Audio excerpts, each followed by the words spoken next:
warahmatullahi wabarakatuh. Selamat pagi dan salam sejahtera untuk kita semua.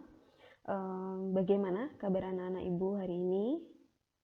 Semoga semuanya dalam keadaan sehat walafiat, terutama di masa pandemi seperti sekarang ini. Kita harus selalu menjaga kesehatan diri dengan cara menjaga pola makan yang teratur, menjaga kebersihan lingkungan, dan selalu melakukan protokol kesehatan yang telah ditetapkan oleh pemerintah.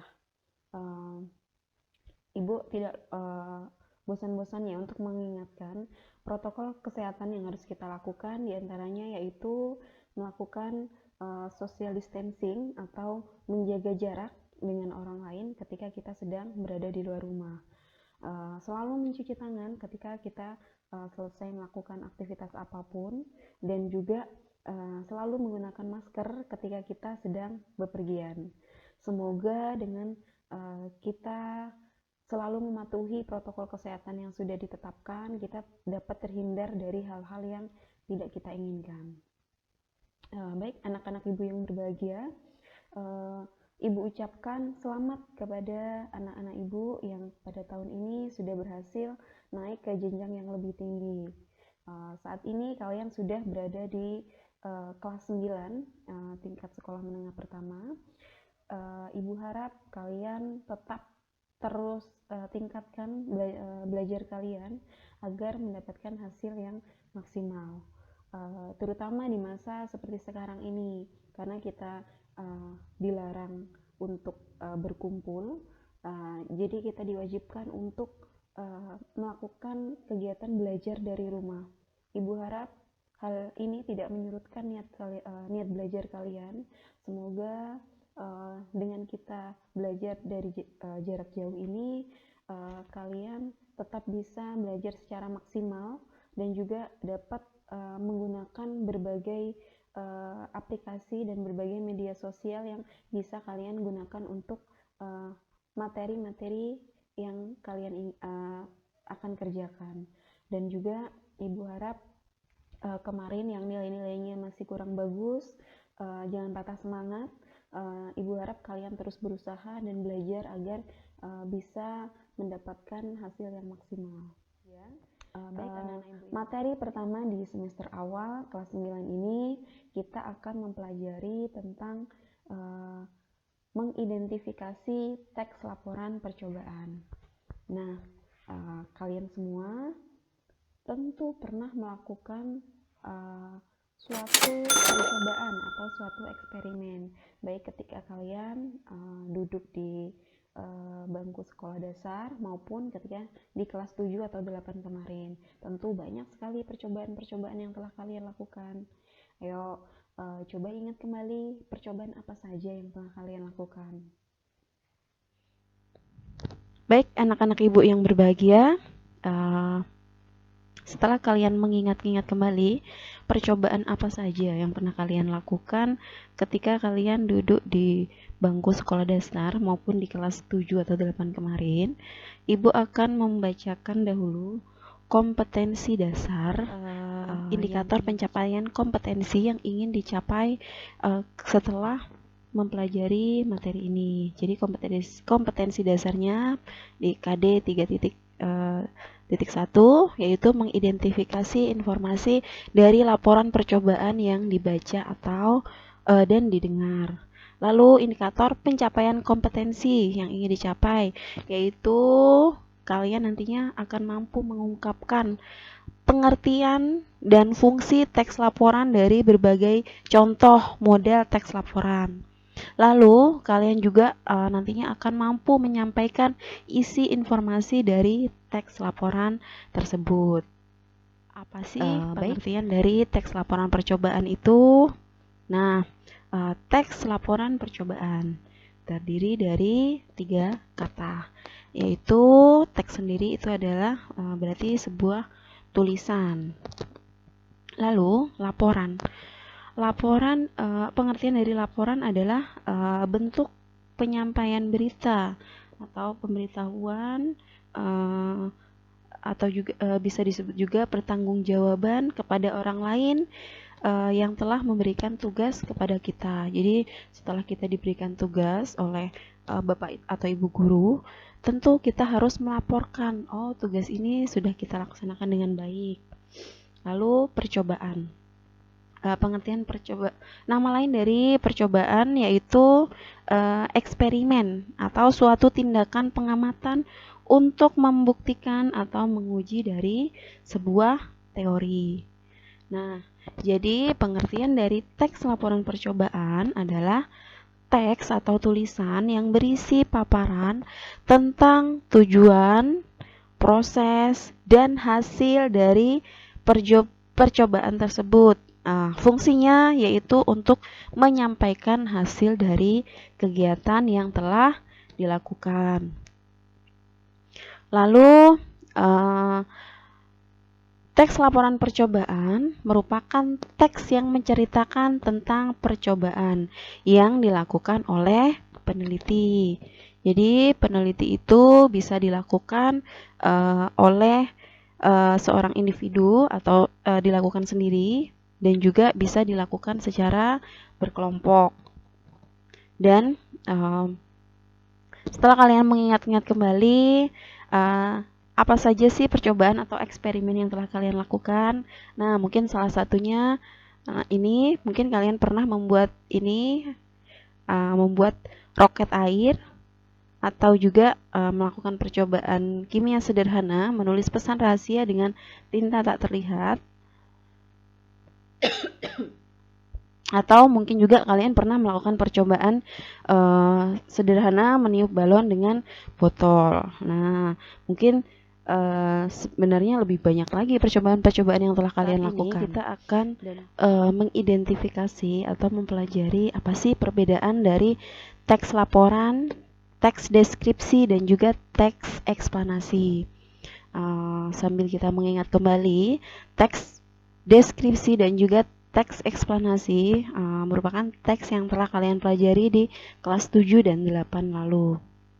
Jadi untuk mengingat kembali, apa sih itu teks deskripsi?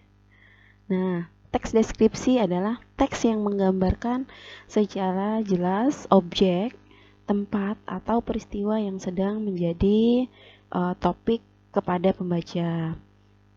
Sehingga pembaca itu seolah-olah melihat dan merasakan langsung apa yang diungkapkan oleh si penulis. Nah, jadi teks deskripsi ini biasanya menceritakan secara detail tentang sesuatu. Lalu, teks eksplanasi. Nah, masih ingat bukan apa itu teks eksplanasi? Teks eksplanasi adalah teks yang menjelaskan tentang suatu proses terjadinya atau terbentuknya suatu, baik itu fenomena alam, fenomena sosial, budaya, dan ilmu pengetahuan. Nah, yang ditekankan pada teks eksplanasi adalah menekankan pada sebab dan akibat, atau menjelaskan tentang bagaimana sih peristiwa itu terjadi dan mengapa peristiwa itu bisa terjadi. Lalu, teks laporan percobaan. Nah, seperti yang Ibu katakan tadi, teks laporan percobaan adalah teks yang berisi tentang paparan, tujuan, proses dari percobaan, dan berfungsi untuk menyampaikan hasil dari kegiatan yang telah kalian lakukan, berfungsi menyampaikan dari hasil eksperimen yang telah kalian lakukan. Oh, ternyata eksperimen ini benar adanya. Oh, ternyata teori yang ada ini terbukti benar, seperti itu. Kalian perhatikan di buku paket bahasa Indonesia kalian di halaman 10. Di situ ada kegiatan 1, yaitu membandingkan. Yang tujuannya adalah untuk dapat mengidentifikasi informasi dari laporan percobaan itu sendiri. Di sini ada 3 buah teks, ada 3 buah tulisan. Tulisan yang pertama sebenarnya sama temanya, yaitu tentang sepeda, tetapi berbeda cara penulisannya. Nah, yang pertama di sini ada sepedaku termasuk sepeda ontel jengki yang tidak memiliki batangan. Besi berbentuk pipa yang menghubungkan setang dan tempat duduknya. Tempat duduknya terbuat dari kulit. warnanya hitam tetapi sudah memudar. Nah, dari penjelasan Ibu tadi, jadi termasuk ke dalam teks apa? Teks pada nomor 1 ini. Lalu juga di nomor 2. Ini masih membicarakan sama tentang sepeda. Fixed gear adalah gear atau gigi kaku yang menggerakkan sebuah sepeda dan merupakan bagian yang disebut drivetrain.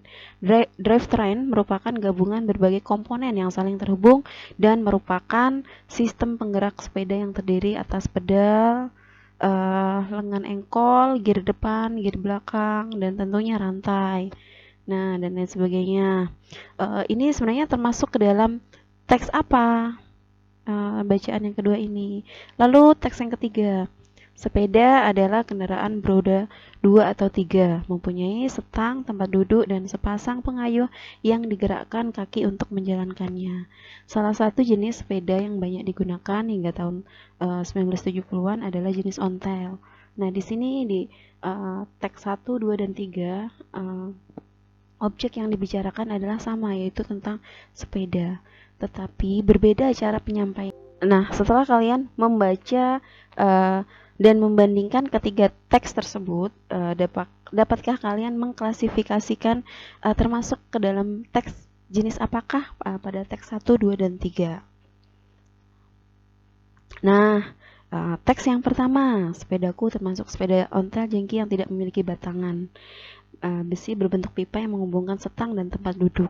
Ini termasuk ke dalam teks, ya betul sekali, termasuk ke dalam teks deskripsi.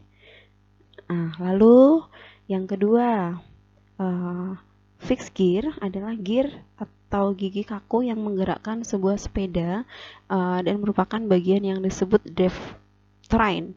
Nah, ini termasuk ke dalam jenis teks apa?